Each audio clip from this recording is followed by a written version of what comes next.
A great school is a great place to be. Every morning when I was the principal in Mount Olive, I would start the day by saying, and thank you for making Mount Olive Middle School a great place to work and learn. Just yesterday, I was a reader in Bedminster. I went to do Read Across America Day. And the woman who asked me to go, her students, her children, went to my school. And they said, oh, my kids, she said, my kids told me to say to you, thank you for making Mount Olive Middle School a great place. I used to be able to speak to hundreds of kids. At graduation, I'd say, and so I want to thank you, and they'd all say, for making Mount Olive Middle School a great place to work. So what makes a great school? It's a great place to be, where we truly know, notice, right, and are committed to the achievement of every single student. So let's go on to this, because I think this is a good way to make the point of the importance of data and all kinds of data. So let's fill in this open-ended statement. I think that if we changed this, our students' scores would improve. So I'd like to share with you something that I experienced when I was working with data and working to improve the performance of our children with special needs. So I was a part of the Special Education Reengineering Plan. It was a focused effort to improve the outcomes for our children with special needs. So what we did first is we took a look at the data. And so in this analysis, the question is this: how are we doing compared to standard? Standard is proficiency. It's where the state set the bar. And so what we took a look at is for the performance of our children with special needs, where are they in terms of where they're supposed to be? And so in the area of language arts, in the 4th grade, right, in the 4th grade, 36% of the students were achieving proficiency. In the 4th grade, 86% were supposed to be. So take note of the space between where they were and where they were supposed to be. So what happened by 8th grade in language arts? They closed the gap, right? And then by the 11th grade, what happened? Closed the gap a little bit more, right? So we were taking a look at how kids were doing compared to the bar that was set for the children in the state of New Jersey. We see that over time, not the same students, but when we take the temperature in 4th grade and in 8th grade and 11th grade, they seem to get closer to where they need to be. And let's compare that to math. Okay, so what did you notice? What do you notice? So in 4th grade, 61% of the kids were at standard. It dropped to 37, and it dropped to 35. So this was interesting to me, right? So I see us getting closer to standard in language arts, falling farther from the mark in math. Then we asked some questions. We used a Likert scale to ask the people in the district to respond to these questions. This is just a few excerpts that I share with you because I think they're most relevant. So first, I asked people to respond to this. To what degree do you agree with this statement? I believe that our system of special education is effective. Let's see what percent of elementary teachers said we've got it going on. 76%. So 3/4 of the teachers who teach and administer, this was a district survey, over 3/4 of the people who work with the students says, we got it going on in special ed. See, now I found that interesting in light of the fact that only 1/3 were reading, right, at the level of proficiency. I found that interesting. So I'm trying, we're trying to understand what's going on here. So, and we found that the idea of system of, is our system of special education effective, kind of declining as we go over time. And here's the district. So I asked another question.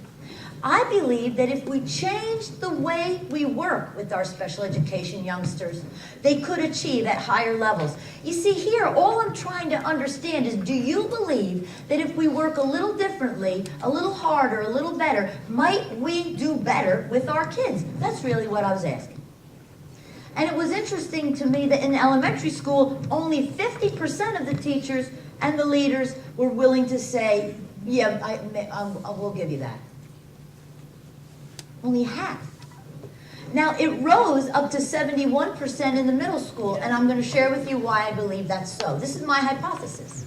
Because I was the principal in the middle school, and one of the things that the teachers saw is the effect of our ability to achieve different outcomes for kids when we worked together in focused and deliberate ways. So in the middle school, we had been working with SMART goals. You see, we set goals. After looking at the data, we found areas where the kids were weak, and we set a goal. We said, here's where we want kids to be, and here's what we're going to do to get them there. And we reported out on that periodically.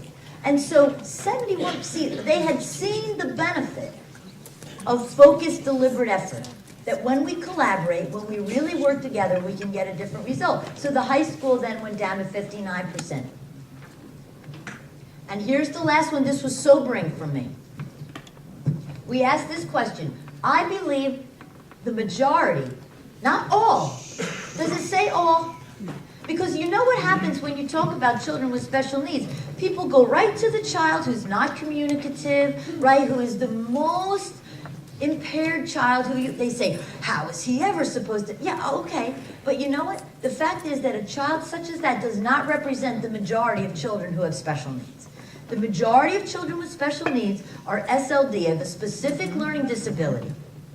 And if what special education is intended to do and to be, right, what makes it special is the fact that if you don't learn the way I teach you, I'll teach you the way you learn. That's what's intended to be special about special education, right? And so we just asked, I believe that the majority of special ed students can achieve proficiency.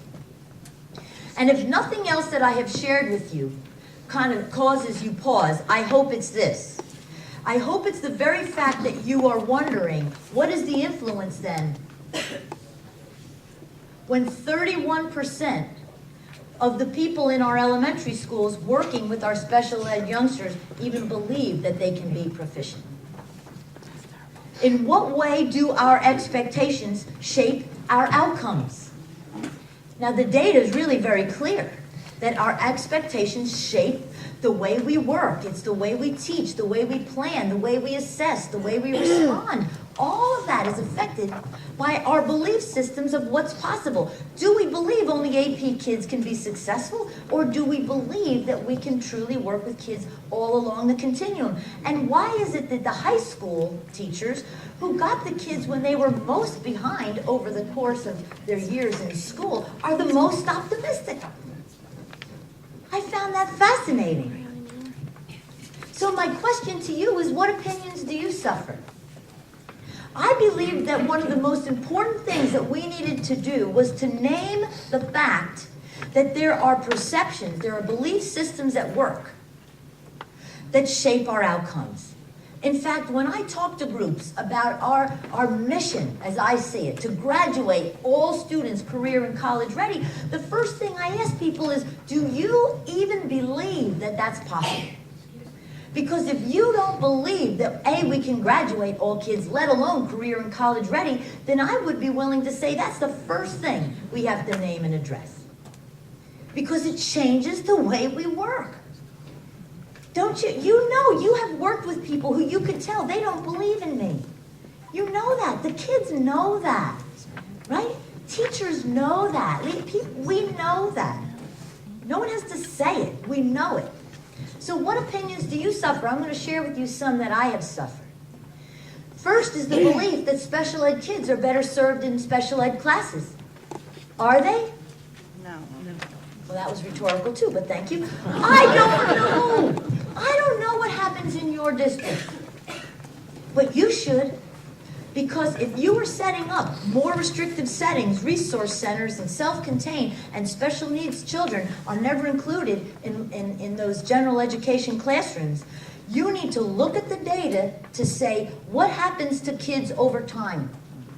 Because what I found is that although we were saying at annual review meetings, he needs another year to catch up, that the data revealed the opposite. That in fact, for many kids, not all kids, the longer that they were in isolated special education programs, the farther behind they tended to become. Now, here's the catch. This is not an all or nothing. This isn't go back to your district and say, close all the resource centers. I'm not saying that, but I'm saying use your data to determine if the way you're servicing your students is making sense. See, because again, we tend to roll out what we've always done. And I'll tell you that in trying to work with the way we educate our kids, there were certain groups who gave me the hardest time. One was the child study teams. You can't do that. I said, well, you show me the data to support that the way we've been doing is better, and then we'll continue doing. Do we look at the data for our special ed kids to determine? Here's what I found. When we graphed students' scores in relation to themselves, that means we used a value-added or a scatter plot technique, right? When we looked at the data, we found that for the most part, children who are in-class support settings tended to make gains relative to themselves, while kids in resource centers or self-contained tended to lose ground in relation to themselves. I'm saying we pared back the data so that we looked at the story for kids in relation to him or herself.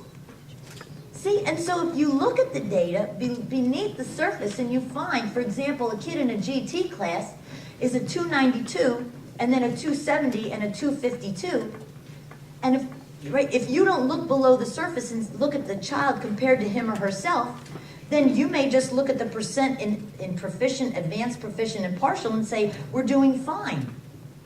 But I would suggest that that's not fine by that child. So when we look at kids in relation to themselves, some information can be revealed. Are our G&T kids staying high? Are our children with special needs moving up? How about this one? Grouping students by ability improves student achievement. There are people who believe that kids need to be in narrow ability bands in order to achieve. So my question is, what happens in your district when you introduce grouping? Here's what I have found in my experience, that in general, when we look at kids in relation to themselves, right? Kids in relation to themselves, we find that where we introduce ability grouping, high kids rise, middle kids languish, and low kids lose ground. Now, I don't know what's happening in your district. Maybe you teach in a way that it's working. That's great, but you should know. And the data should speak. The data should speak more loudly than your traditions, than the opinion of the teachers who perhaps like narrow, right? The data should speak about what seems to be working and how you know. How about in the elementary school, having one teacher all day is the best way to do it? Now, traditionally in an elementary school, one teacher teaches all day. And yet I've never met a teacher yet who doesn't have a particular strength or preference. And so I wonder what would happen if we had someone who's really, really good in math move to the different classrooms. I mean, when I was in little tiny Hope Township, the kids in first and second grade changed classes. You know, kids can really do anything that we believe that they can do, and when we structure it well and right, anything is possible. And no one can do anything like an elementary teacher. I think that, you know, they can run like a military maneuver because they're so used to really breaking it down and making it work. Like even in that little Hope Township school, the two classrooms were right next to each other, first grade and second grade. And so the one teacher did the math and science, the other teacher did literacy and social studies, right? And the teachers, the students literally changed classes. And they worked it out. I mean, they said, okay, first grade, you're gonna hang tight. Second grade, you're gonna swing wide. There's no high fives, no smiling. We're just gonna get in, sit down, I mean, it was like, kids were like, right? They did it in a second. Little kids, first and second grade, changing. Do you know, I visited Union City Thursday, and I saw pre-K and K students writing and reading. It was amazing.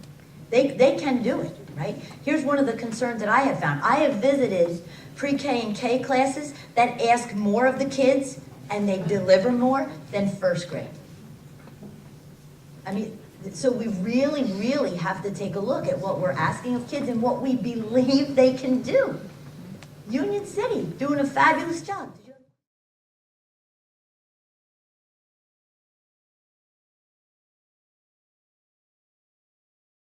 And how about students fail because they don't care? So when I've worked with school districts and I say, to what do you attribute your results? Sometimes people say, well, the kids in this district fail because they just don't care. And I don't believe that either. I don't believe anyone picks failure over success. I think there's a lot of reasons for that. I think sometimes kids say, I don't care, and that's a way to protect themselves from what would happen if you really were trying and still failing.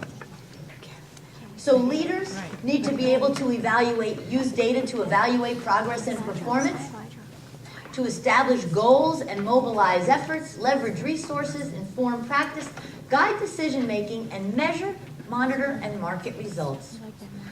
One of the things I think my former superintendent did very, very well is he did what you see last in the last bullet: measure, monitor, and market results. And so if you imagine, so he created these district newsletters that were mailed out to everyone in the community. And think of the influence of a headline that reads this way: sharp rise in reading skills. Sharp rise in reading skills. And here are some graphs to show you how and why that's happening. Higher grades for Mount Olive students. So we were the district that got rid of the D. And even eliminating the grade of D and raising the passing benchmark to 70 from 65, when we changed the way we worked, more kids passed. More kids succeeded, even though we raised the passing benchmark, because we changed the supports that we had in place for kids. And when we did that, we found that we had different outcomes. So the data was everywhere. And certainly, if there's one thing that he really understands, it's the importance of marketing your results. And in all of your districts, regardless of how you struggle, you had successes. And one of the important things that you need to do is to put the data out, draw the conclusions, say what you're doing about where it's low, and let the people believe that you are a district that has your act together, right? That you know your results and you act on them. And you put them out there. So if you were to look at the Mount Olive District website, there's a Mount Olive PowerPoint, I don't know, it's 100 and something slides of every kind of data you would want to see, and it's connected to a 6-year action plan that's grounded in the data. And so again, he doesn't, hope that people will just see what we're doing. Here's the progress toward the 6-year plan. Here's the benchmarks and goals. You want to know how we're doing? Here it is. What do you think is the influence of putting this kind of data and this kind of information out there to the community? Do you think that helps at budget time in terms of faith? It shapes the public perception, but you must do that deliberately. You need to find your successes and market those results. So I'll have these up here later if you'd like to look at. Here's advanced readers rising, below proficient readers dropping. Is that what your community would like to see? Sure, and you have successes in your district. You do have them. Name them, graph them, publicize them. And where you don't have success, say what you're doing about it. Because that's the way that you really work to elicit support. Who's responsible for putting that together? There's your superintendent or your... He works with he hired a gentleman who helps put together these district newsletters, and these are mailed quarterly. Who's he? The principal, the superintendent of that school? The superintendent hired a gentleman who helps put these together. Oh. These district as a part-time job, not part of the board, not part of the school people. Right. Wow, that's fantastic. And so, again, so here, you can certainly come on up and take a look at these later. But that idea of measure, monitor, and market your results, and use the graphs to tell the story. Do people prefer to read the words or look at the pictures? The pictures, right? And let's face it, if you mess with the vertical axis, you can make a small gain look great, right? That's called marketing. Right? Understand the power of the vertical axis. So today, today we're going to really look at the role of the board members in using data to improve student achievement and to learn to ask questions of the data. This is, I think, the most important takeaway, is that you approach data from a place of curiosity. I want you to wonder, right? Remember that old song, Things That Make You Go, Right? I want you to look at the data and say, what do I see? What do I notice? So I'm going to share with you some questions that you can use to guide your, that work. Let's take a look at what data do we have? What data do we use? Who uses the data? See, one of the problems that I've found is sometimes the data comes to just the principal, for example, or just the superintendent, and it sits in the binder. So when I first became a principal, I went into the office and there were all of these binders with the testing data. And I said, well, what is this? And they said, oh, that's all the testing data for all the years that have preceded, you coming. I said, wow, so who else has this? Oh, no one, just, well, what good is that? So we have some data that's kind of relegated to shelf art. Well, look how smart she must be. She has all the binders. I'm not the one who needs the information. My job is to put it in a format and give it to the people so that they know what to do, so that they are looking at the data, drawing conclusions and working with it. I heard someone recently say that our role is to build capacity closest to implementation. So my question always was, how can I use this data to share it with the teachers to inform their practice so that they take a look at how they're doing with kids and how we know. So this might be something that would be worth taking a look at, right? What data do we have? What data do we use? Sometimes there's a big space there. Who gets to use that data and how are we using it? Are we using it to answer the important questions? So before we go on, I think it's important to take a look at those obstacles. If we agree that data is important, what is it that gets in the way of using data in our schools and districts? So just take a moment, talk to the person who you're sitting next to, and share some ideas of the obstacles that most interfere with using data in your district. Okay. As Susan Scott says in her book, Fierce Conversations, the problem named is the problem solved. So what is the problem that perhaps interferes with collecting data? How is it collected from teachers?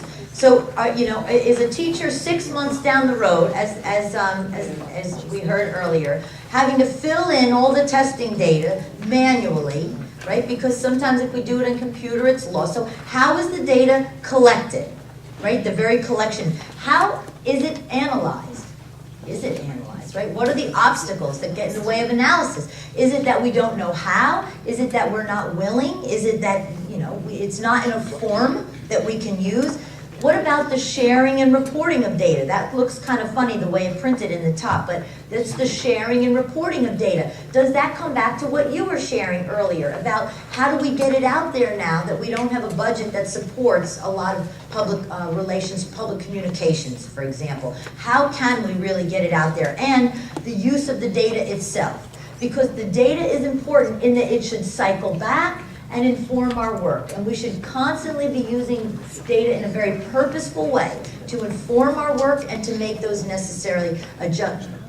adjustments as they should come. So in terms of working with the data, sometimes, as I mentioned earlier, I used to ask people what gets in the way of using data, and they said, well, we really only have standardized testing data. Well, that was never true, and it's certainly not true today either. So this first table says student performance data.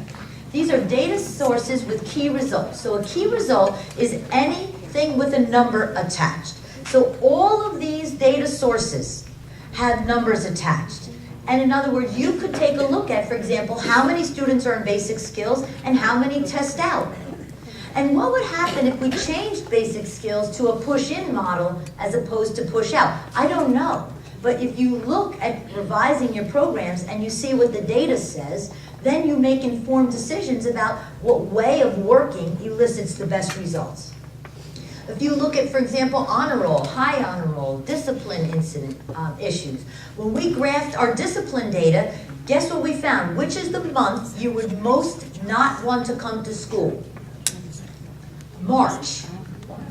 March peaked for 6th, 7th, and 8th grade. And when you know that, you can do something about it.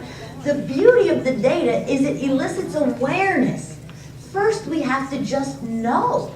And so when we see that data, right, our data shows 6th, 7th, and 8th grade all peaked in March, what's happening? Right? Was it where the break was? Was it the weather? Was it I don't know what it was. But that starts the conversation about what we can do about it. When you look, for example, at your PSAT, SATs, we mentioned AP tests. So if you look at your AP test, one thing you can look at how many kids take the test and what their scores are. But here's a question that I have, who takes your test? Because in New Jersey and in places across the United States, there is a gross underrepresentation of minority students. So what would happen if you looked at your data below the surface? Who are you really inviting to take it? Who are you saying, we believe that you can do this and we're going to support you so we can? What does your data reveal about student performance? You can even work with quizzes, lab reports, any kind of source to take your graduation rates. We know we trace those, but we also looked at our promotion rates every grade from K up through graduation from high school. But that's not the only kind of data to which you should attend. There's also demographic data. So if you're in a community and your demographics are changing, for example, like when I was in Morristown, we had a rising percentage of children of Hispanic background and tended to be associated with somewhat diminishing African American population and a shifting Caucasian population. So as your demographics shift, do you think that affects your outcomes? Sure. Right? Because there are certain patterns of performance associated with different ethnicities, with socioeconomics. So if you look at your demographic data, what would you find? What if you look at your climate data?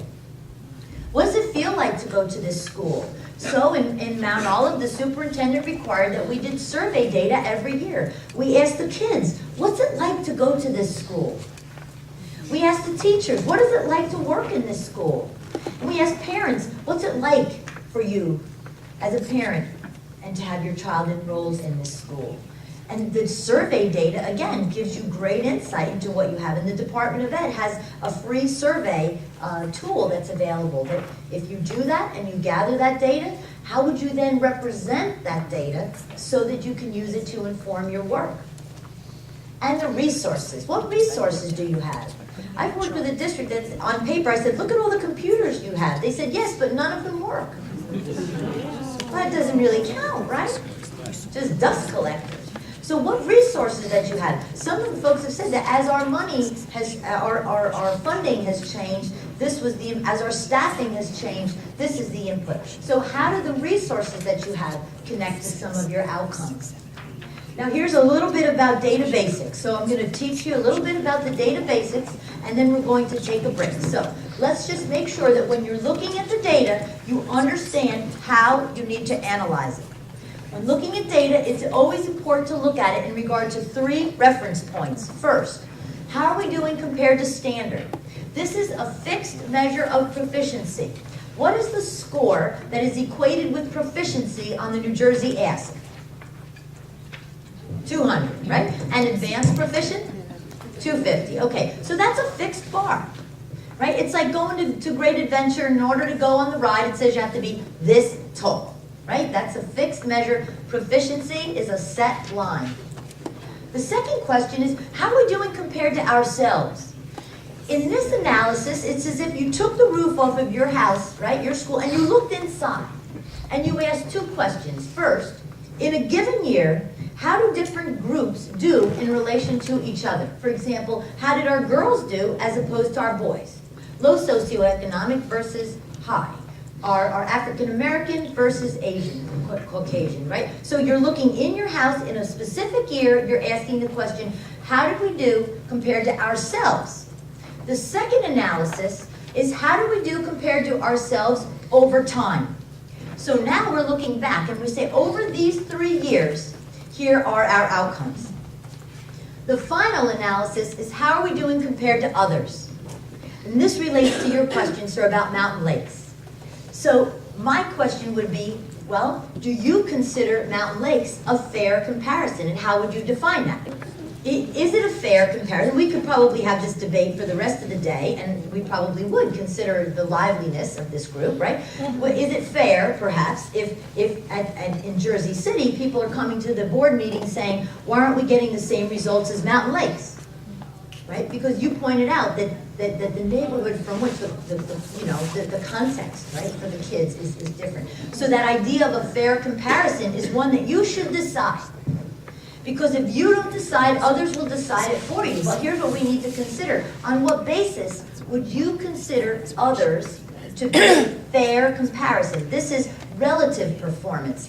This lets us see how a community with kids like ours, however you define that, are doing. Because that could shed light on what's referred to as the opportunity gap. That's the space between where we are performing with our kids and where other places with kids like ours are performing, right? That shows that space between, right? So let's take a look at the picture. Now you know about, in the past, we were working toward the magic year, 2014, right? Because a miracle was going to happen. What was going to happen in 2014? Everyone was going to be proficient. Praise the Lord. It'd be a beautiful day. Now I don't know if they're willing to admit this, that the people who set this up knew of the Mayan prediction that the world was going to end. They're like, it's fine, the world's going to end, and no one's going to, don't worry about it, right? But that didn't happen, unfortunately, or fortunately. But at the same time, something else changed, right? Not only did the world not end, but we have stopped looking only at performance, right? We're also looking now at growth. This is an important change. It's very important because for the first time, it takes into consideration from where kids come. From where kids come, because in some districts, where in the past, all we did was look at the percentage of kids who land in those three buckets: partial proficiency, proficient, and advanced proficiency. And when we said to schools with large numbers or percentages of partial proficient kids that you are a failing district simply based on the number or proportion of kids in the bucket, it failed to take into consideration the fact that in that school they may have kids who started with a 150, went to a 170, and went to a 198, but because they're still in the PP bucket, you are failing. And I would take issue with that. Would you agree that that school is succeeding with that kid? Yes.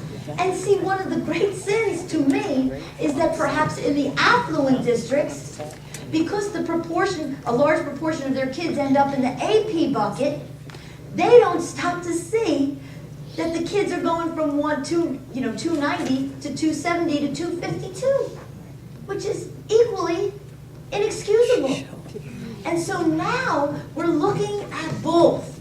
There's performance and progress. I think that's a gift, particularly to our schools that have struggled with kids who tend to come to school behind. Now we acknowledge growth for the students relative to themselves. So we have replaced this idea of adequate yearly progress with performance targets. And I'm not going to suggest they're necessarily perfect, but just so that we understand what we're looking at, the ESEA waiver sets the targets in this way. The targets are set in annual equal increments so that within 6 years, the percentage of non-proficient students in the all students group and in every subgroup would be reduced by half. So we're taking the non-proficient students and we're saying over 6 years, half, right, will now be proficient. So let's just wrap our heads around this for a minute. So, Okay. So if 40% of all students are proficient, right, we take 100, which is what we'd like to have happen, 100% proficient. Subtract the amount that is proficient, and we get the amount that are not proficient, right? We take that 60, right? That's the gap between where we are and where we would like to be. That's the percentage of kids who are not proficient. We cut it in half, and then we divide it by 6. So it sets up equal annual increments that are intended to have half of the students who are currently not proficient be proficient. Right? That's the design, just so that we understand. And so what that would mean is for this subgroup, that in year one, we would expect 45% to be proficient, and then 50, 55, 60, 65, and 70. So it takes into consideration from where kids come. However, here's what we have to remember. So the targets were based on the 2010-11 data, right? So that was the starting place. Right, wrong, or indifferent, that was the starting place. For groups that were greater than 30, group sizes greater than 30, and if you have a very high performing district, right, where you'd say, but how are we supposed to, right, we're already way up here. What the agreement was that 90% proficient counts for those kids until 2015, when it goes to 95%. Because in some districts, you know, how do you top out? Because you're really way at the top end. So my question is, does this process affect every group equally? So if you think about from where kids start and the math that's associated with making this possible, does it affect every subgroup equally? It doesn't, right? It doesn't, because what it means, is that groups that are further behind have to make greater gains each year. Now, there are many of us who would say, okay, really? That's going to be hard, right? Because they're way behind, and so maybe their incremental growth could be reasonably predicted to be slower, right? Because they're very challenged children. And yet that's the way the performance targets are set up. So the farther a group is behind, the larger the annual increments need to be made. So I used to say, well, how are you at pictures? Because every time I worked with the data, I turned it into a picture, a graph. So let's say that I was working with my staff, and I was taking a look first at the first question. How are we doing compared to standard in 5th grade math? So if the blue bar represents my school, and the red bar represents AYP as it was formally defined, right? So here's where kids are supposed to be, represented by red. Here's where our kids are. So if I was working with my, at a board meeting or with my faculty, I'd say, how close are we at getting our 5th grade students to achieve standard? How are we doing? Not right. We're right about there, right? How does that compare to language arts? See, you don't have to be good at math to know that this is better than this, right? We are farther from the mark. Now here comes the important part, that when we look at the picture, instantly we become curious. You see, this elicits some what happened here? And this is when we start asking questions, like, to what do we attribute the results? Why is it that with the same 5th grade students, we're this close to the bar in math, and we're this close to the bar in literacy? Now here's where we would start to engage in some conversation. We'd say, well, maybe it's that, we can't get kids to read. Maybe it's that, we had a lot of boys, and boys tend to be, I don't know what it is, but we generate hypotheses about why this may be so that we begin that process of looking deeper into the data, becoming curious about what's happening below the surface. How are we doing compared to ourselves in language arts? I said to you that's the second reference point. How are we doing compared to ourselves in language arts? So, in this analysis, it is a cohort comparison. Several people came up to me in the break and they said, hey, I don't like the way those AMOs are done because it's not the same kids over time. I understand that. That's why I always look at the same kids over time to see how are we doing, right, with kids over time. Now, sometimes people would say to me, hey, but these aren't the same tests. And I'd say, that's right.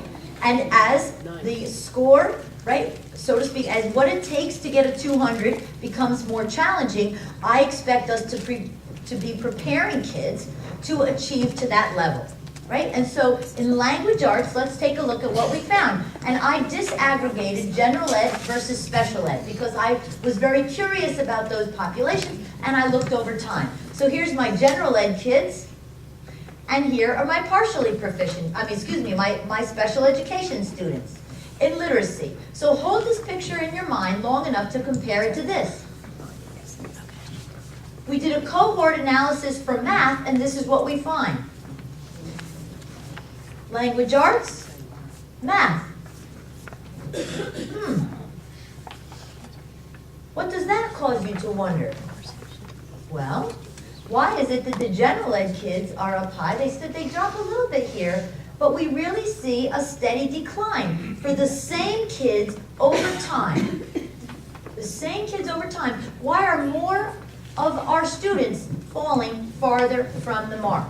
See, and again, we open up to some conversation. Well, is it the classroom? Is it the setting? Is it the materials? Is it the teacher? Is it, what is it that could be contributing to our outcomes?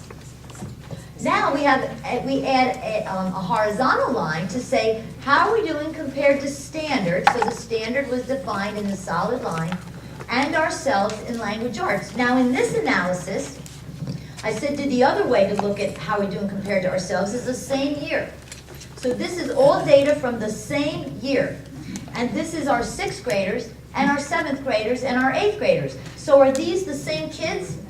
No, it's the same year, 6th graders and 7th graders and 8th graders. And sometimes people say to me, well, that's not a fair comparison. They're different kids. I said, yes, but what I'm seeking to understand is how well are we doing at getting 6th grade kids to meet 6th grade standards? And 7th grade kids to meet 7th grade standards, and 8th grade kids to meet 8th grade standards. And when I look at my special needs students, I am encouraged because I see them getting closer and closer to the bar.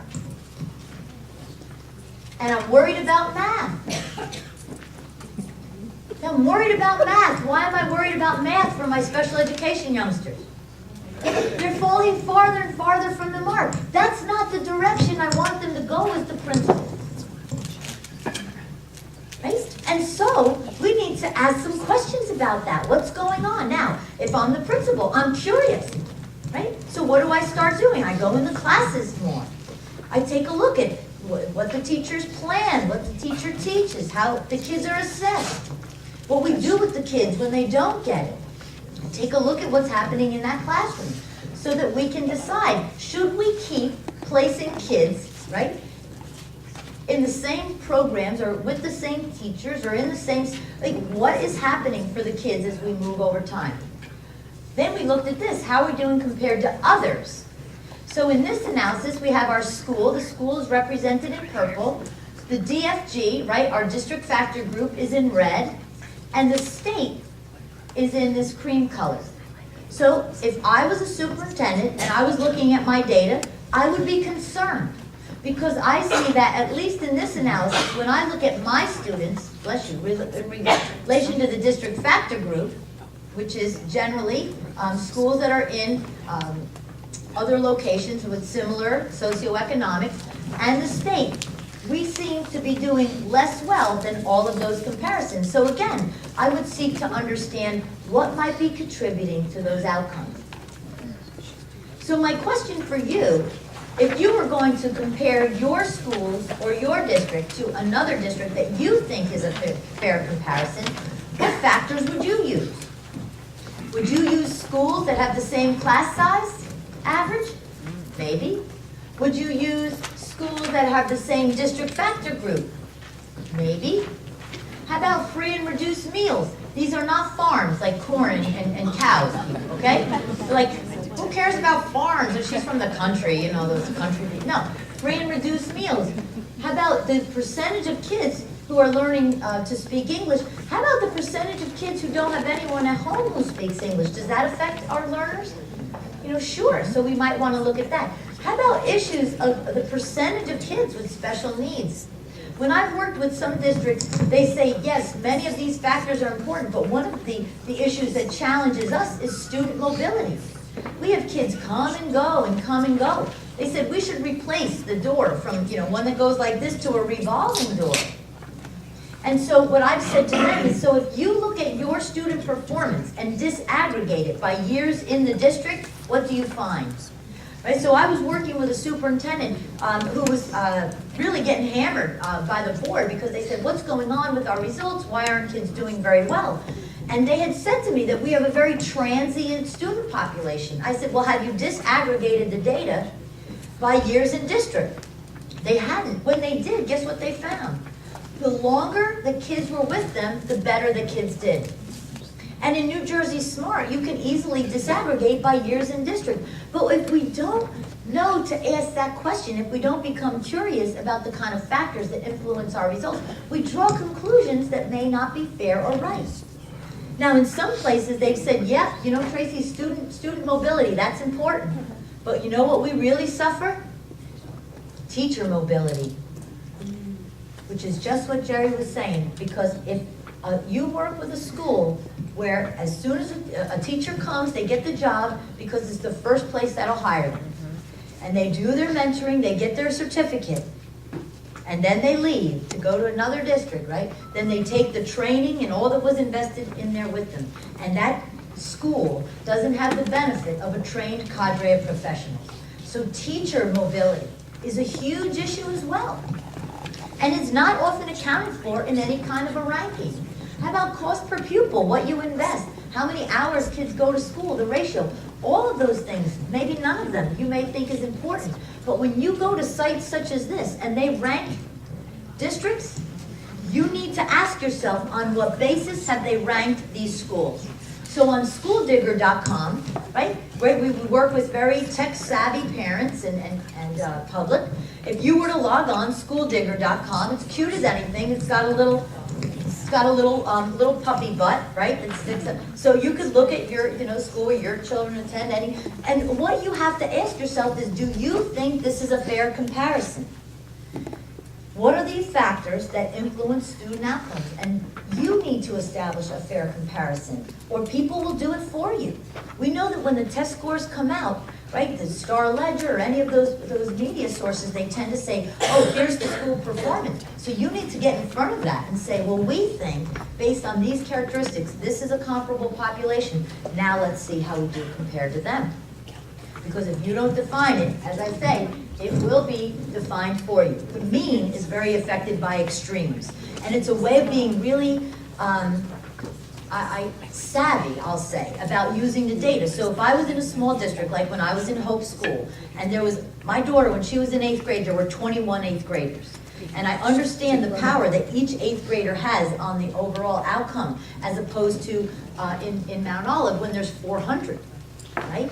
So the mean, right, like kids tend to be, those averages with that high number. They don't What I'm trying to say is the state doesn't recognize that difference when they're looking at scores. Well, except that they set a minimum for the group size, which is the same across the state.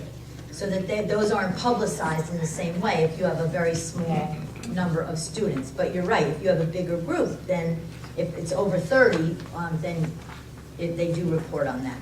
Right, but that becomes something to talk about when you're doing your presentations about the data. You say one of our challenges is we have a small student population, and let me show you how 1 or 2 scores can really influence the average. Right, and so when you teach people how to understand that, that can be very, very helpful. So Gerald Bracey said that, I believe actually someone else said the first. Some have said I forget who. Who wrote Tom Sawyer? Mark Twain, yes. I had a brain thing just then, sorry. Right, there are 3 kinds of lies, damn lies, and statistics. And sometimes we accept statistics because we're not in a position to challenge them. Other times we accept them because we lack the time to ferret out the truth. Probably when you spoke about the obstacles that get in the way of using data, you said time. Right, because the time for schools, the time for teachers, the time for leaders to really work with the data becomes one of the issues. But it can be some of the most important work that you can do. So let me just show you something, because as a board member particularly, I want to make sure you understand how some factors that take place below the surface can influence the outcomes and why it's important to get in front of that. So I'm going to share with you quickly a little bit about Simpson's paradox, which has nothing to do with Homer. Don't. What it says to us, though, is this: to beware of changes in groups over time when the aggregate data shows one pattern and the disaggregated data show the opposite. So let me show you what I mean. So let's say that in my district, right, let's say we have an average SAT score of 480 back in 2005. And in 2011, our average is 478. So at a Board of Ed meeting, people may stand up and say, why are our SAT scores dropping? right? Because if we've just presented the average, oh, it was 480, now it's 478. So if we were to imagine looking at the data for the subgroups, we may find that in 2005, these are our scores. So we have, 8 500s, 2 400s, and we have the scores here, 5 10s, and 6 510s, and 430. So first, what we need to understand that in 2005, let's say, the 500s represent the scores of our white students, and the 400s represent the scores of our African American students. And in 2011, the 510s represent the scores of our white students, and the 430s represent the scores of our African American students. So what does that mean? That for our white students, right, they went up by 10 points. Our African American students went up by 30 points, but because the proportion of the students taking the test changes, it influences our outcome. So always be aware that when you have a group, and various groups are associated with certain patterns of performance, that as the proportion shifts, it will affect your outcomes. So that has to affect how you look at the data. And in fact, this is representative of what's happened across the nation. And why I was upset the other day when there was a report about how our scores across the nation are dropping. What it failed to take into consideration is that our population is shifting. So as we have higher proportion of students who tend to be lower performing, the average appears to be dropping. But if you were to look at it just as an average, you'd say we're doing less well, when actually if you disaggregate it and graphed it by population, we're doing better with every single subgroup. And this is why you need to be knowledgeable looking at the data. You need to look not just at the surface, but what's happening beneath the surface. So if you look at your AP scores, let's say for 2 years, you've really made it a goal to include typically underrepresented populations in your AP tests. What you need to make sure of is that no good deed goes unpunished. You know how they say that? No good deed goes unpunished. So there you are going after these students to include them, to let them have that opportunity for the AP experience. But what it might do is bring down your AP scores. So you have to get in front of that. You have to say, this could look like this because our scores, however, let me show you what we've done. We had a higher percentage of African American students and Hispanic students taking the test, and their scores are these. This is why you need to understand how to look at the data below the surface. So imagine this, your superintendent has just presented these results. Write down what you're thinking. So here, let's say that this was a presentation at a board meeting, right? And I'm the superintendent, and at first I said, now this is what our SATs may look like on the surface. But what you need to understand is as a district, we said we seek to teach all kids and include all of them in these assessments. And when we disaggregated our scores by ethnicity or subgroup, here's what we found. Now, you're sitting there, right, you're a board member, and the superintendent has presented this data. Just write down 1 or 2 thoughts of what you're thinking. Okay, so these are very important questions. Here is what we're really leading up to, is where we start by first saying, right, the root cause analysis is first, why are we getting the results that we're getting? So I would want to ask the superintendent, what do you attribute the fact that all of our subgroups are doing better? What are we doing with them, right? Even if their performance are at different levels, what is it that we're doing right? What is it we could do to further improve our scores? What are we doing, for example, that we might say contributes to this higher rate of increase for certain subgroups, and how can we bring that over to our other subgroups? So root cause analysis is really the process of identifying the underlying cause or causes of positive or negative outcomes in a system. It's simply stopping by saying first, before we seek to do something about our outcomes, why is it that you think we're getting what we're getting? This is surfacing the beliefs, surfacing our understandings of the conditions that are leading to these outcomes. So why is it for example, that we got what we got. So let's take a look at some of the things we might want to understand first before we seek to do something about it. So are there organizational issues that contributed? So for example, did we give kids more time? Did we change the amount of time that they have in these classes? Did we provide more support so that the students who are now in these AP classes have the extra help that they need to do better? Was it an instructional or implementation issue? Did we change something there?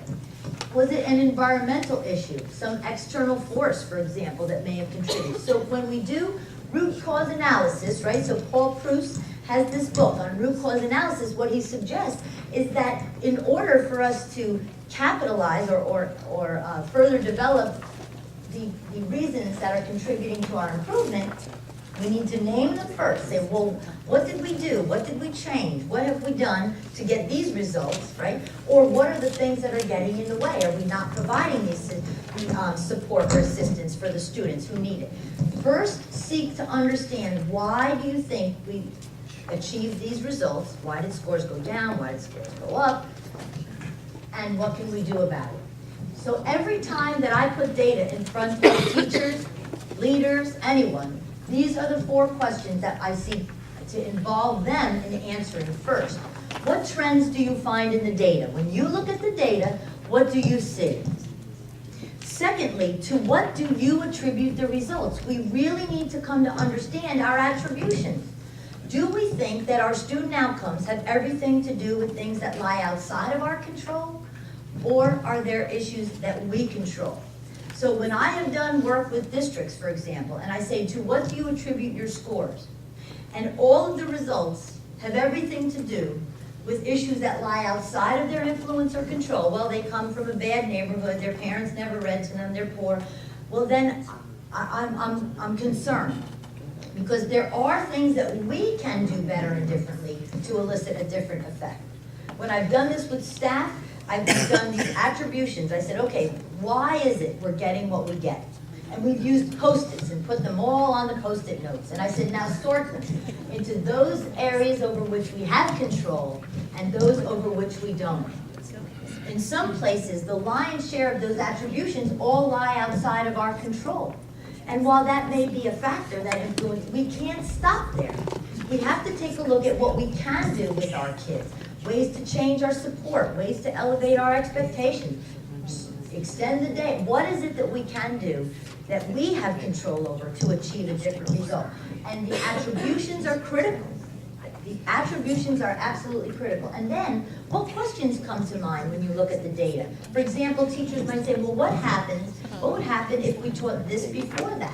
What would happen if we went from, half-day kindergarten to full-day kindergarten? What would happen if, so we posed questions of the data, and finally, what recommendations would you make? And a number of the people said that you would ask the superintendent, well, what recommendations are you going to propose so that we achieve this outcome in the future? But every time I work with data, these are the 4 questions that we took a look at. This was my reality when I became a principal. When I graphed the data, I put this up in front of the teachers and I said to them, what do you notice?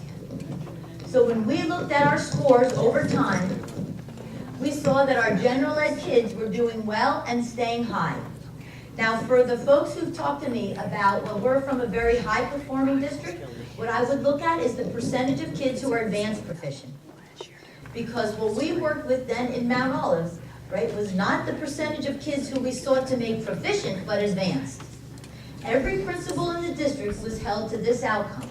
What the superintendent said, I am going to measure, monitor, and manage, and expect you to manage is this. Not the percentage of kids who are proficient, because in this district, kids wake up proficient. It's a different story, right? In this district, we aspire to advance proficient. And so that's, as a principal, that's what I was held accountable to.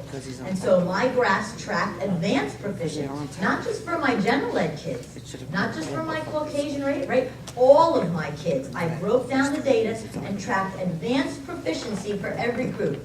What do you think starts to happen when you graph, put in front of, and talk to people about monitoring that kind of outcome? What do you think happens? Yes, and it improves. Because people understand this is what we're paying attention to. Now, that doesn't mean we abandoned kids at the other end of the continuum, of course we didn't. But as a principal, when I knew, right, my accountability was to the percentage of kids who were advanced proficient, I worked very deliberately to take kids, not just to cause them to pass, but to make sure that they were advanced.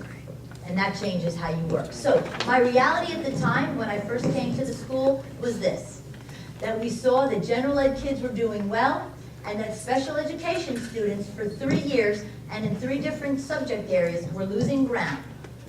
These were not the same kids in relation to themselves. But what was alarming to me was that even if the students changed, over time we were getting less and less effective at getting 8th grade students to meet 8th grade standards. And that's not the direction we should be working. So our superintendent asked every principal to observe every teacher 40 times a year. And if you go back and tell your superintendent, what you need to do is to tell the principals to visit everybody 40 times a year, then I will be lynched, right? And so don't do that. But here's what my point. We were doing these walkthroughs, which I organized by having, 40 visits, right? So I had 10 visits, 4 marking periods. I had 102 teachers. That's over 4,000 visits. I only had 2 vice principals. And I didn't stay for very long, but I just walked through, I visited classrooms, and what I learned right away is my very presence in the classroom elevated the level of instruction, because people, paid attention in a different way. And so when you're there, you can provide the support and instruction, right? So I visited those classrooms, and I saw some interesting things. But I'm saying that one of the things we have to do is to make sure that teachers who are highly qualified are highly capable. One of the things, so I was working in my own school, right, and I was invited to a formal evaluation. So the teacher asked me to come. This wasn't just a walkthrough. And they were doing absolute value and said, okay, we've been really working it. Let's show Dr. Severns what we've learned about absolute value. Raise your hand if you can tell me the absolute value of -2. Raise your hand. Yes? 2. Yes, very good. And thank you for raising your hand. And what's the absolute value of 2? -2, that's right. Because absolute value is the opposite of a number. Uh-oh. Because they're teachers. See, and what you don't realize is that you die a little inside, right, as the principal. Because what do? Do you go up and go, oh, psych, she's always kidding. You are funny. Opposite of a number. You're so funny. No, right? See, because I know no matter what I do, I lose. I walk up to the teacher, she corrected me in front of the kids. Yes, but it needs to be right? So I did go up to her and I said, just so that you know, absolute value is the number of units from 0, so it's always positive, and in this case it's 2. She goes, no, I'm pretty sure I'm right. That's when she was in terrible danger.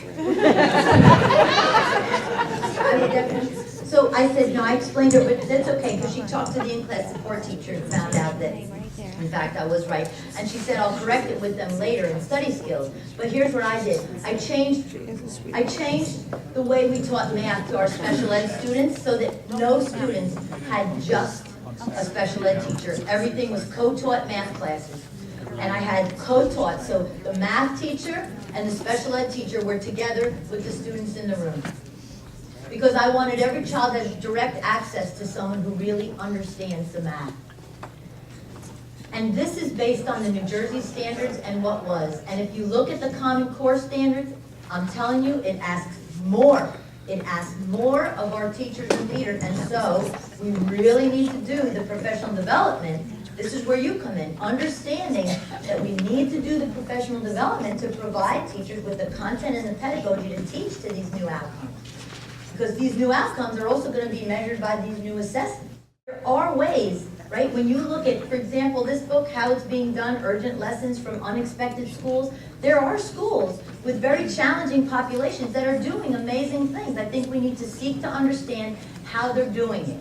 And I think to blame on kids some of the outcomes, as well as to blame on it can be misplaced if we don't take an honest look at what's going on in the classrooms. And the truth is that I had some special ed teachers who could work with an audience, an auditorium full of kids, better than some teachers who could work one-to-one. And so we need to align teachers with their strengths and support them so that they can do the work. But we also, I don't believe, while we acknowledge the challenges, I don't think we can ignore the outcomes, because those kids still need to be taught. They deserve to be taught well and right. We still have to, in understanding that, not to say we don't believe that they can or will be successful. That when I have seen people work together in really focused and deliberate ways to say, our kids come to us wounded, they're vulnerable, they're distracted by all of these things. What can we do to better support them? And I think schools who have built those systems and structures, even if it's just changing the way your schedule goes, your homeroom, who kids are with, what we do with them in the lunchtime. Like we had a lunch, like a lunch bunch kind of thing for kids who are going through death or divorce or things like, I mean, I think that we can work very intentionally, but if we just look at the outcome data without looking at what's going into leading to those outcomes, that it's not the full picture, is what I'm suggesting. So, what questions need to be answered in your school? So if you take a look at some of these, what are you wondering? Do students gain or lose ground over time? And does that vary by track? If you're in a high-performing district and you're really invested in getting kids to advanced proficiency, what happens to kids when they're ability grouped? And is that the way that will serve your goals best? What patterns exist among teachers? Because there are differences by teacher, and sometimes what we can do is to take this teacher, right, and she doesn't teach this anymore. She co-teaches science. And when she's with the other science teachers through the day, the quality of the science lessons that she does with the students, it's great. But she needed to be placed in a setting, in a classroom, that really spoke to her strengths. And first it comes down to understanding what that is. We need to take a look at how we're doing. What courses, interventions, or program get gains? Let's say in a school with kids who are really struggling, we set up a program and bring kids in for breakfast. And we look at how things go for those kids. Oh, they tend to come more. They act out less. Their grades go up. Well, then what does that say to you about growing the breakfast program? The data says that's a good way for kids to start their day. How does question type affect their performance? What else do you need to know? For example, are students in basic skills improving? How are your ELL kids doing? Are your G&T kids staying high, or are they losing ground over time? What about our economically disadvantaged students? What are their areas of weakness, and what can we do about that? And how does the performance of students with special needs vary by program and placement? Because what we found when we analyzed the data and disaggregated it by teacher, we found that in comparing the students to themselves, I had some teachers who, when they worked with special needs students in their classroom, their scores rose. And other teachers who the scores dropped. So we can do a couple of things. That doesn't mean this is a bad person. We say to this teacher, talk to this teacher and ask her an important question. How did you do that? Can you show me your assignments, your assessments? What do you do to make this happen? But the data speaks, so that it's not like I send you to talk to her because you think I like her better, but her data reveals that when we look at kids relative to themselves over time, she tends to elicit gains with kids. So let's talk about how that is. And when teachers have time for professional learning communities, for collaborative conversations during the day, that's when that work can take place. And one of the greatest gifts, one of the most essential resources that teachers need is time to talk to each other during the day. To take a look at the evidence of student outcomes, to look at the assessments, to look at the assignments, and to say, what are you asking of your kids? Wow, my tests seem to be so much easier, and yet your kids are doing better. Like, can I ask some of the same questions that you're asking? And when we have those conversations, focus on the right conversations, then we find that student performance can improve. So I want to make sure that I just say something. I recognize that teaching is very difficult and that we work with all kinds of kids and we have all kinds of challenges. I'm not picking on teachers or special ed teachers, because I have seen amazing special ed teachers. And I have seen also teachers who really struggle with the areas in which they have been placed if that is not their strength. And so we need to give teachers that support. We need to look at the way we're teaching our kids and say, does this make the most sense? What happens for kids when they're in a class like this, right? We have double periods for literacy. What if we had double periods for math? So we need to really be curious about the data. What I'm hopeful is that today you will think of some questions that may inform your work when you go back. What is it that you're wondering? What is it that you seek to have answers in terms of what's happening below the surface? And as we spoke about at this table, if you are not out there seeking the answers and telling your story, it will be told for you, and not in a way that's particularly complimentary. I haven't found many people who say to me, the press is so kind. They really represent us in the best of all possible lights. Right? And so we have to be out there to tell the story and to really, literally paint the picture. When you have the data, don't necessarily use tables and charts. Put it in a graph. Let people see, oh, this is trending upward. Right? This is, the failure rates are dropping and performance rates are rising, and let your graphs tell your story. So one of the questions that people often have is, but, how do we get people to do this work? How do I get buy-in? And I'm always fascinated by that idea of buy-in, because I knew that I wasn't really selling anything, that we had a job to do, and that I needed to get people involved and bring them along. And it's difficult in the beginning. There's a lot of resistance to the data often, and yet, truly, the data can speak very powerfully to what's happening for the students in your school and what you can do about it. And what I have found is, as difficult as it is to get started, once that becomes a part of the way you do your business there, people will take it beyond that which you can even imagine. The teachers started to become so curious about what was going on for their kids, they would bring graphs to me and say, look at this, I graphed my kids in my multisensory class, and I found that the kids, who got this much instruction, they're doing like this. And I found teachers who, when they graphed the kids in relation to themselves, right, they found that the class where the kids tended to do less well in relation to themselves was the class after lunch. Have you ever tried to teach kids after lunch? They're crazy, right? It's also the shortest period of the day. It may say it has the same number of minutes, and it doesn't. Because they have to go, they have to go to the nurse's office, they have to call their mother because they forgot their cleats, they have to go to the guidance counselor because I got voted off the table, and they said that they don't like me, and I always believe, I said to them, look, they haven't liked you for a long time. It's like survival, right? Get over it. I don't know. Okay. So the idea is that you can't wait for buy-in, for your leaders, for your teachers to say, oh goody, we want to jump on the data bandwagon. You have to start, and once people see the results and see what they find, I found that feeds into that continued effort. And there has been some research done on the kinds of incentives, so to speak. What are the most powerful motivators that cause people to change? And so if you were to think about this, what do you think is the most powerful motivator for change? Public recognition? Okay, when we have the person go, yeah, okay.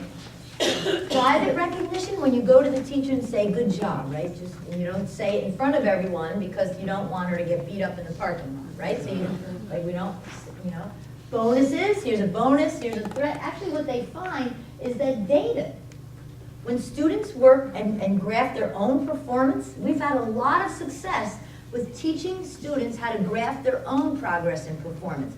And kids become really involved in doing better than they saw that they did before. Teachers also did a lot of that work themselves. And what teachers became very invested and involved in achieving different outcomes for kids once they knew what their outcomes were. But it starts with really facing our truth and taking a look at what our current situation is. And so what is really your task and the task of the leader? I believe that really involves these two things. That we must work to elevate the culture and the capacity of our schools and districts to do the work. The culture and the capacity. And how do you really seek to build the culture and capacity so that we're looking at the performance of all kids and using the data as the evidence? So in terms of capacity, what is it I'm talking about? That's the ability to use data. Do we even know how to use data when we look at it? That's the issue of assessment literacy, of the data knowledge and skills. The culture is the degree to which we're willing to do this. Do we even believe that this is important work? Do we believe that our kids can be successful? What are the group norms? I mean, in a lot of schools, it's like, well, we're not really doing this until she makes us. Or are we really willing to just step up and do the work? And what are our predictions and assumptions? What if before the test data came out, I said to you, before you look at the data, tell me, what do you think that you're going to find? And the teacher said, well, I think we're going to do better in the constructive response questions. I said, why do you think that? Because that's what we worked on last year. So now people begin to approach the data of this place to see, is that true? Is that what's going to happen? So if you were to think about your district, in what quadrant do you reside? Would you say that in your district, you are low commitment and low capacity? You don't really know how to do the work, and frankly, you don't really care to, right? We have so many problems, right? We just aren't really interested or invested in it, let's say. Low commitment, but high capacity. Here, these are districts that know how to do the work, but won't. Sometimes that becomes an issue here. High commitment, we talk about wanting all of this, but we really just don't know how. Or the most desirable of all of these quadrants would be this. We know how to do the work, and we're willing to do it.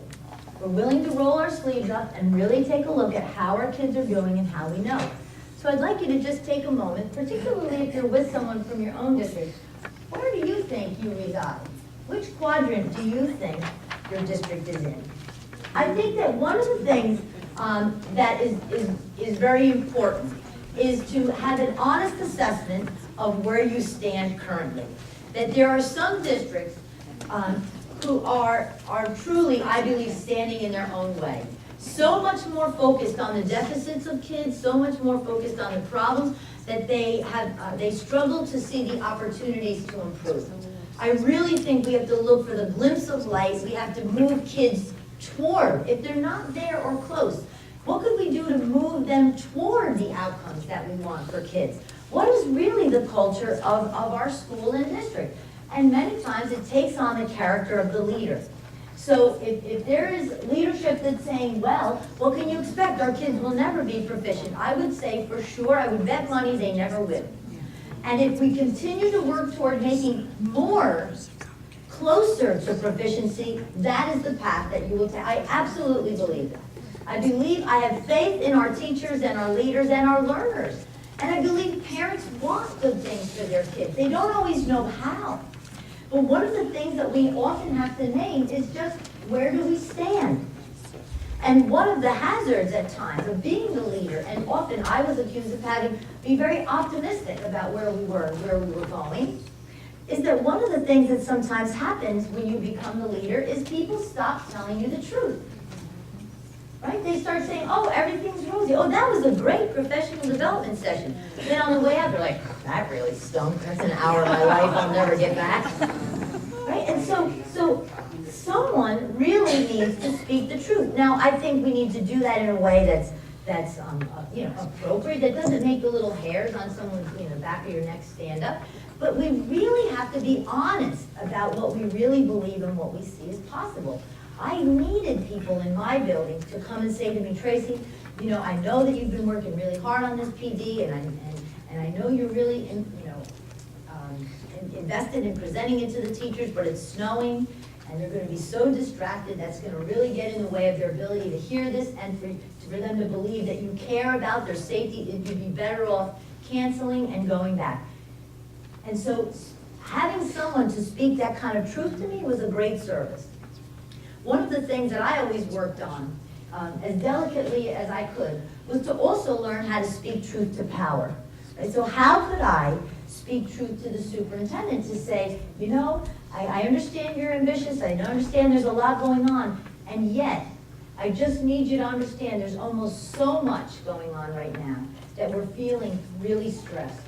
really, we have so much anxiety, right? So if we can slow the pace, right? If we can slow the pace at least a little bit, I think that that would help. So I think when you're working together with your superintendent and your board members, that sometimes you kind of need to step back and say, well, are we focused on the right things? Like, what do we spend our minutes doing?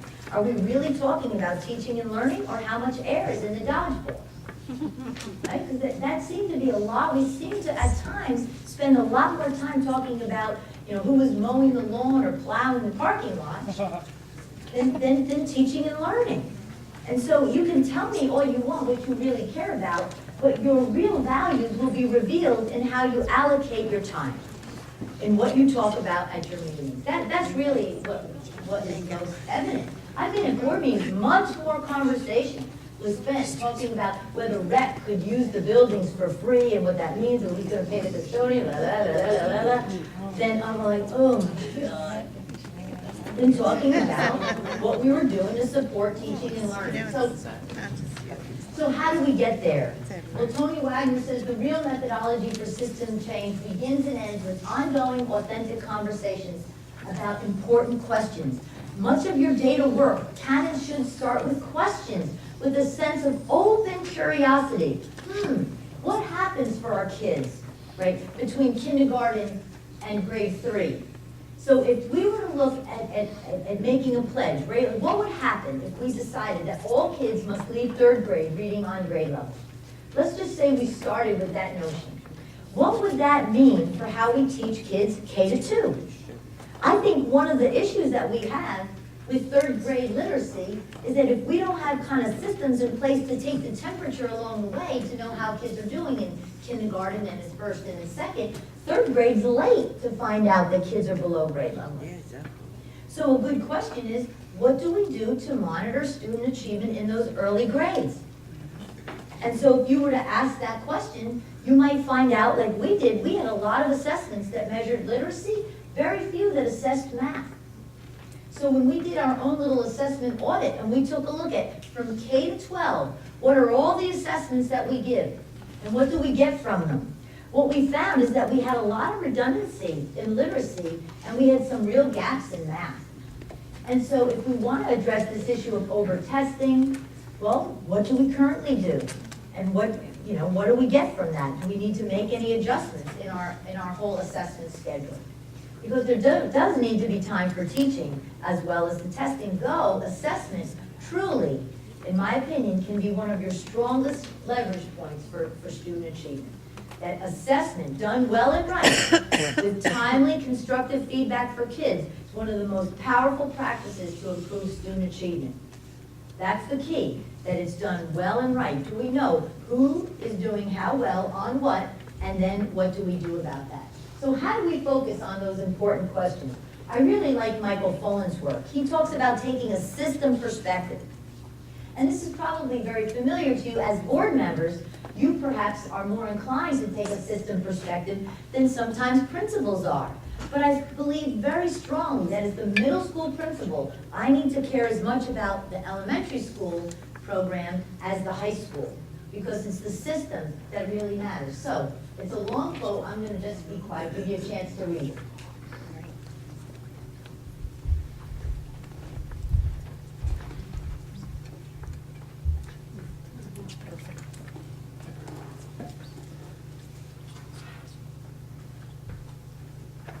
I've worked with some districts that seem so focused on the high school, the outcomes associated with the high school, that they fail to really take into account that what you invest in your K-1-2 kids, you will reap the benefit or pay the price as you go across time.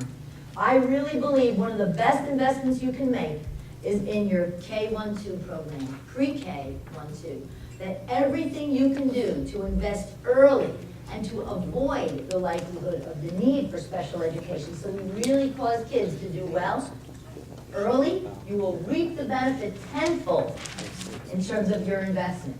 But sometimes I've worked with schools that are districts that are so invested in the high school, making sure every team is intact, making sure that all of the things that they perceive parents really know and care about is well funded, that the early grades sometimes are not given the support that they really need, and we have to take this system approach. So Mike Fullen says that a systems approach is really about this, a relentless focus on leadership. And in your role, you are all leaders. Small number of ambitious goals. I always think this is important to take stock. How many goals are you currently working on? Michael Fullen says a small number of ambitious goals will serve you better than a long list of goals. A core strategy of capacity building. He says we need to elevate the capacity of our leaders and our teachers so that they elevate the capacity of the learners. Using the data to let us know how we're doing and create these units of schools so that the schools are working together to share best practices. Right? That it's not competitive, but it's truly collaborative. So let's think about finding your leadership focus. So in his book, with that same title, Finding Your Leadership Focus, What Matters Most for Student Results, so Doug Reed says that he warns against this law of initiative fatigue, right? The law of initiative fatigue, the key to improving schools is having no more than 6 priorities. That's what he suggests. And he says that as the number of initiatives increases, student achievement tends to decrease. We have a law of diminishing returns. So I'd like to give you an opportunity to see if your district may be suffering initiative fatigue. So if you were to take a piece of paper and divide it in half, and look at the initiatives that you have added in the past 24 months, right? What is it that you're working on? What have you added? And in the other column, in the right-hand column, list the initiatives you have stopped working on. Which column would be longer? So just think about which new initiatives have you put on the table. Oh, in the district, we're doing this, we're doing this. What are your board goals? How many board goals do you have? You add a goal, do you take one out? Talk a little bit about how many things you are working on. I think that this is important. Let's just take 1 minute. So in terms of this activity, right, and whether you literally did it or not, just thinking about what have we added to the proverbial plate. Sometimes I have been worked with boards, they say, hey, I'd like you to find this out, and let's do this, and this, and this. And so the superintendent is they're running around, and what we want them to do is to really focus on the core mission, on what is most important. You just need to take stock of what you have added to the plate. What are the goals that you are going to measure and monitor? What are the ones that really matter? And if other things come up, like one thing that you're pondering, other things that seem worthy, but perhaps you don't want to be as distractors to the core mission, how could you kind of set them to the side so that you really focus on what matters most? Really, and sometimes this is a sobering activity, to take a piece of paper, draw the line, say in the last 2 years, we have added all of these things. Because the teachers who are out there, they often bear that burden of this and this and this. And we need to make it so that they can focus on what matters the most, which is planning, teaching, assessing, and responding to the outcomes for their kids. What have you added? What have you taken out? If you haven't taken anything out, then you have to do what my husband makes me do with shoes.